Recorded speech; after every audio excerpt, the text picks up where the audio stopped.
반갑습니다 여러분, 저는 에이텐트입니다. 오늘 여러분들과 함께 볼 차종은 산타페 하이브리드 모델을 준비했습니다. 지난달 산타페의 판매량을 보게 되면 전체 판매량이 7,413대를 판매했고요. 소렌토가 1등, 카니발이 2등, 그 다음에 디올류 산타페, 여러분이 보시고 있는 모델이 3등을 기록하고 있네요. 이전만 하더라도 산타페가 부동의 1위, 그 다음에 소렌토가 막 추격하는 그런 양상을 보이기로 했는데, 지금 최근에 들어서는 완전히 반대 형상이 일어나고 있습니다. 아마 그런 이유 중에 하나가 이런 생뚱맞은 옵션이 들어가 있는 것 때문에 그런 거 아닌가 생각이 좀 들긴 하네요. 그래도 작년 초 한 9월 정도에 출시가 됐는데, 그 당시에 나왔을 때만 하더라도 가솔린 모델만 판매를 했기 때문에 판매량에 조금 부침이 있었거든요. 근데 지금은 여러분이 보시고 있는 하이브리드 모델이 적극적으로 좀 판매를 하고 있어서 그래도 상당히 판매량이 많이 올라와서 지금 현재 국산차 판매량의 약 3등까지 입지를 굳혀놓고 있는 상황이기 때문에요. 어떤 점이 여러분에게 매력을 좀 느끼게 하는 부분이 있는지 한번 살펴보도록 하겠습니다. 2500cc 하이브리드가 나온다는 이야기가 있긴 한데, 지금 여러분이 보시고 있는 하이브리드 모델은 180마력의 27토크를 내고 있는 기존의 그랜저에서 사용하고 있던 하이브리드 엔진을 그대로 사용하고 있습니다.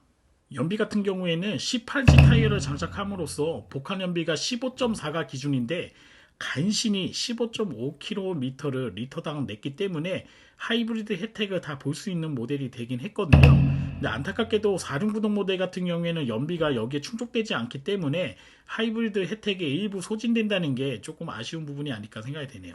여기서 아마 여러분들이 가장 궁금해하시는 부분이, 아마 렉서스라던가 토요타 하이브리드하고 비교한다 그러면 현대 하이브리드가 어느 정도 기술력이 있느냐, 이런 거에 대해서 관심이 좀 있으실 거라고 생각이 되긴 하거든요. 일단 배기량 차이가 좀 있다는 거 여러분들이 인지하시고 구매하시면 될 것 같습니다.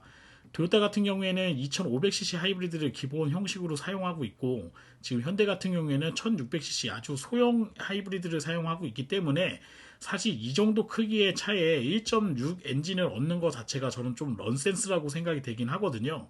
하루빨리 2500cc 하이브리드가 빨리 개발이 돼서요, 에너지 효율성이라던가 이런 게 더 좋은 하이브리드가 장착돼야 되지 않겠나 생각됩니다. 물론 트릭을 좀 사용하긴 했어요. 이전에 하이브리드 모델들 본다 그러면 프리우스 같은 경우에도 14인치 타이어라던가 15인치 타이어, 이런 말도 안 되는 작은 타이어를 장착을 하고 연비 부분을 개선한 점이 몇 가지가 있었거든요. 현재 가솔린 모델 같은 경우에는 19인치나 20인치짜리 타이어가 장착이 되고 있는데, 기본 지금 하이브리드 모델은 기본으로 18인치만 제공을 하고 있기 때문에 아마 연비 부분, 특히 하이브리드는 어느 정도 기준을 충족해야지만 혜택 부분을 좀 받을 수 있기 때문에 거기에 맞춰서 세팅을 한 감이 좀 있습니다. 그런데 가격 부분이라던가 이런 부분을 살펴보게 되면은 그래도 익스클루시브 모드 5인승 기준으로 본다 그러면 3,880만원에 시작을 하고요. 기본 모델 익스클루시브의 7인승을 구매하셔도 4천만원이 안 되는 가격에 여러분들이 구매하실 수 있기 때문에, 최근에 출시된 토요타 프리우스하고 비교한다 그러면 프리우스에서 가장 좋은 모델을 구매하시게 되면 지금 산타페 프레스티지 7인승을 구매할 수 있는 가격이 되거든요. 4,200만원대에 세팅이 되어 있기 때문에 오히려 거주성이라던가 차량 크기라던가 이런 걸로 봤을 때는 프리우스보다는 훨씬 더 좋은 선택을 하는 차가 바로 여러분이 보시고 있는 이 산타페가 되지 않겠나 생각됩니다. 지금 여러분이 보시고 있는 모델은 6인승 캡틴 체어가 장착되어 있는 모델이고요. 3열로 들어가기 위해서는 여러가지 시트의 형상을 좀 바꿔줘야 되잖아요. 그래서 전동식 시트가 어떻게 작동하는지 여러분들이 보여드리기 위해서 제가 이것저것 좀 눌러보고 있는 상황인데, 뭐 7인승을 구매하셔도 저는 괜찮다고 봅니다. 왜냐면 7인승 같은 경우에는 벤치 체어로 되어 있기 때문에 1열에 2분, 그 다음에 2열에 3분, 3열에 2분 이렇게 탑승하실 수 있어서 뭐 아이들이 있는 분들은 벤치 체어도 상당히 좀 유용하게 사용하실 수 있을 것 같고, 어른분들이라던가 좀 성인분들이 많이 타신다 그러면 저는 지금 보는 6인승 모델이 조금 더 편안함을 좀 많이 제공하고 있지 않겠나 생각이 되네요.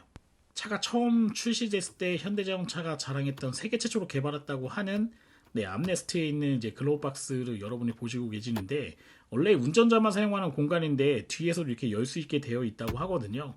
그렇기 때문에 뭐 뒷좌석에 있으신 분들도 운전석에 운전하시는 분의 그런 팔걸이 부분을 좀 이용할 수 있고, 지금 보시는 것처럼 서랍식으로 열리는 수납 공간도 있고, USB Type-C 타입으로 해서 시트 부분에 이렇게 들어가 있기 때문에 이런 부분은 일반적인 뭐 수입차라던가 이런 차하고 비교한다 그래도 조금 더 활용성이라던가 기능적인 부분에서 조금 앞서 있는 부분이 아닐까 생각이 되네요.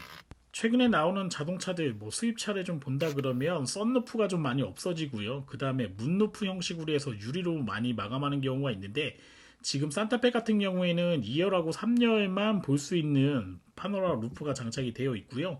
그 다음에 중간에 이렇게 빔 타입으로 들어가 있고, 그 다음에 운전석에 썬루프 타입으로 들어가 있기 때문에 지금 뭐 일반적인 SUV에서 구현하고 있는 그런 루프 형식하고는 조금 파노라마 루프하고는 다른 형식으로 조금 되어 있는 부분이 있습니다.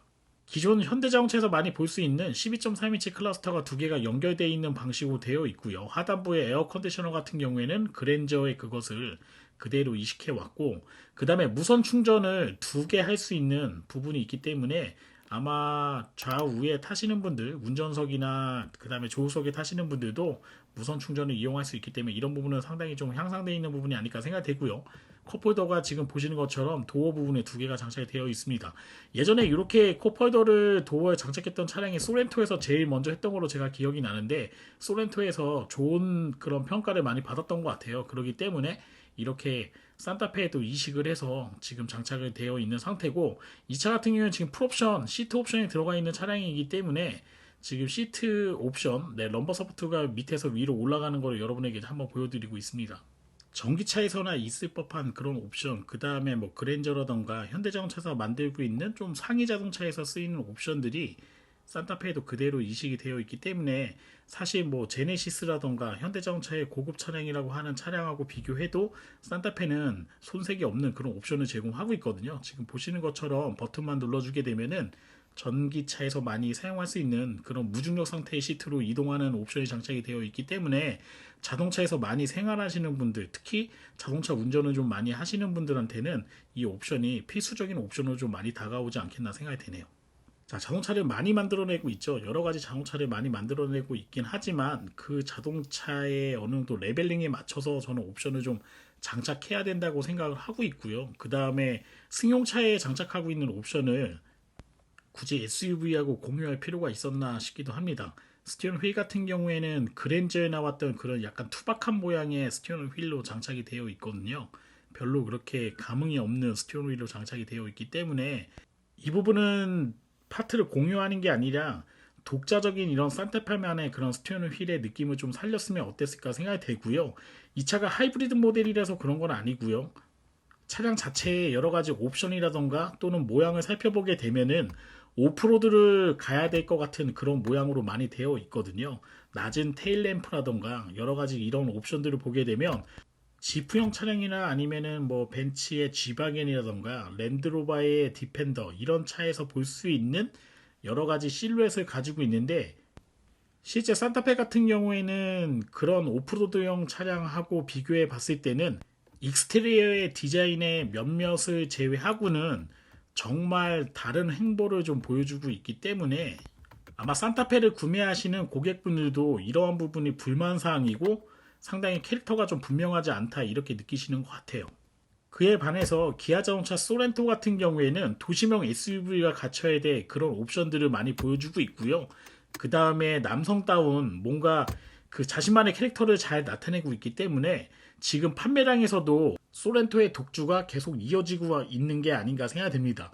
특히 소렌토 같은 경우에는 페이스리프트 모델이고요. 지금 여러분이 보시고 있는 디 올류 산타페 같은 경우에는 풀모델 체인지이기 때문에 그 격차는 숫자뿐만 아니라 훨씬 더 많은 격차가 난다고 여러분들이 이해하셔도 될 것 같아요. 가성비가 있다고 제가 칭찬을 많이 하긴 했지만 이렇게 화장거울 같은 경우에 똑딱이 방식으로 되어 있는 거 보게 되면은 확실히 이 차가 3천만 원대, 5천만 원대 이하의 차량이라는 거를 여실히 좀 보여주고 있는 부분이 아닐까 생각이 되네요. 최근에 자동차를 구매하시는 고객분들을 보게 되면은 자기만의 개성을 좀 나타낼 수 있는 이런 차량들을 많이 구매하는 경향이 뚜렷하게 좀 나타나고 있거든요. 그에 반해서 산타페 같은 경우에는 도시명 SUV도 아니고 그렇다고 오프로드용 SUV도 아닌 그런 애매모호한 그런 포지션을 좀 가지고 있는데, 그나마 판매량이 좀 많이 된다는 거는 최근에 하이브리드 모델에 대한 그런 수요가 많이 나타나고 있기 때문에 그 부분에서 이 차의 판매량을 좀 견인하고 있는 게 아닌가 생각이 됩니다. 산타페는 아마 이 정도 수요까지만 빨아들이는 역할을 할 것 같고요. 다음에 나오는 팰리세이드 모델이 조금 더 남성적인 오프로드 성향이 좀 강한 차량으로 나와서 산타페하고는 좀 차별화된 그런 모양을 좀 나타내지 않겠나 생각이 되고요. 원래 산타페는 처음에 출시됐을 때 미국에서 호평을 좀 많이 받았던 부분 중에 하나가 가격적인 경쟁력을 갖춘 그런 오프로드의 느낌이 많이 나는 그런 차량이었는데, 그런 느낌으로 좀 넘어가기 위해서 좀 과도기가 필요한 그런 시점이라고 저는 생각이 되고요. 아마도 한 2년이나 3년 정도 지난 시점에 페이스리프트를 겪게 되면은 아마 산타페의 캐릭터가 좀 분명하게 드러나지 않겠나 생각이 드네요. 자, 지난번에 소렌토 하이브리드가 나왔을 때도 15.3km의 연비를 보여줘서 하이브리드 혜택을 다 충족하지 못했던 그런 일이 있었거든요. 그런 과오를 다시 겪지 않기 위해서 산타페가 부단한 노력을 했음에도 불구하고 리터당 0.2km 정도, 그러니까 뭐 기준점으로 봤을 때는 0.1km 정도 좋아진 그런 정도의 연비 효율을 보여주고 있기 때문에 아마 엔진 부분이 아마 산타페 하이브리드를 구매하시는 분들의 가장 불만 사항이 아닐까, 저는 그렇게 좀 생각이 되긴 합니다. 하루빨리 좀 대배기량의 하이브리드 엔진이 장착이 돼서 조금 더 여유로운 그런 라이프 스타일을 즐길 수 있는 날이 오기를 좀 희망하겠습니다. 저는 에이텐트였고요. 오늘 영상은 여기서 마치도록 하겠습니다. 좋아요와 구독 신청은 제가 좋은 영상을 찍는 데 큰 도움이 됩니다. 여러분 고맙습니다.